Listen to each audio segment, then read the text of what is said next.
Un invito aperto a tutti a scoprire o riscoprire i 5 parchi naturali veneti, dalla montagna alle barene, dai fiumi al mare. La nuova campagna di comunicazione Veneto Naturale, che la regione dedica alla valorizzazione dei suoi parchi, delle Dolomiti d'Ampezzo, della Lissinia, del fiume Sile, dei Colli Euganei e del Delta del Po, si avvale di una guida d'eccezione, il biologo Semmibasso. Scoprire questi parchi, apprezzare le bellezze che sono in questi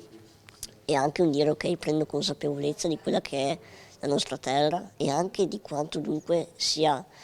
giusto e utile preservarla, non solo in questi parchi ma nella sua totalità e dunque anche nel capire sempre di più, e credo che questo comunque il mondo ci indirizzi a farlo, come possono convivere